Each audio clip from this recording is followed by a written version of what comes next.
Right சைடில் beach, left சைடில் temple. இதுதான் பீச் ஓரமாக இருக்கிறதுனால ஏரியா கொஞ்சம் கிளைமேட் நல்லாயிருக்கு. நல்ல காற்று வருது. கோயிலுக்குள்ளே உட்காந்துருக்கோம், நல்ல காற்று. சம்மர் கிளைமேட் மாதிரியே இல்லை.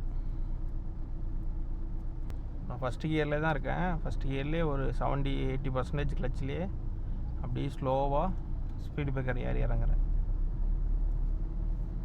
பழனி ஆண்டவர்கிட்ட போகும்போது மட்டும் ஓப்பனில் இருந்துச்சு. கரெக்டாக எங்கள் தீபாராதனை காட்டினாங்க. நல்ல ஒரு தரிசனம் பண்ணோம். ஸ்லோ டவுன் பண்ணிட்டேன். அதனால் செகண்ட் கியர் இல்லை, ஸ்டாப் பண்ணதுனால ஃபஸ்ட்டு கியர் போட்டேன். இப்போ ஒரு செகண்ட் முன்னாடி அந்த கார் மூவ் ஆயிருந்துச்சுன்னா நான் செகண்ட் கியர்லேயே போயிருப்பேன், ரன்னிங்லேயே இருக்கும். இப்போது அகைன் செகண்ட் கியர். வெஹிக்கிளை வந்து ஜஸ்ட்டு மூவ் பண்ணுறதுக்கு மட்டும்தான் ஃபஸ்ட்டு கியர். ரோடு நல்லா இருக்குது, 2 சைடும் மரமாக இருக்குது, வேப்ப மரம் அதிகமாக இருக்குது, அதனால் நல்ல கூலிங்காக இருக்கும்.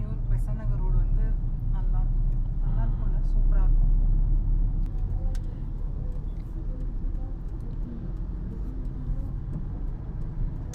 Slide right onto 2nd Avenue.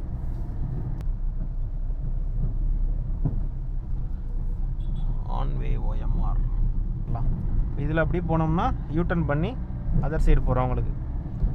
இது எல் டேர்னிங்காக இருக்கிறதுனால பார்த்து பொறுமையாக தான் திரும்பணும். இப்போ அகைன் ரைட் இண்டிகேட்டர் போட்டுக்கிறேன். இப்போ ரைட்டில் மட்டும்தான் ரோடு போகுதுன்னா இண்டிகேட்டர் தேவையில்லை. ஸ்ட்ரைட்டு போகுது, லெஃப்ட்டு போகுது, அதனால் ப்ராப்பராக இண்டிகேட்டரை யூஸ் பண்ணிட்டு திரும்புறது நல்லது.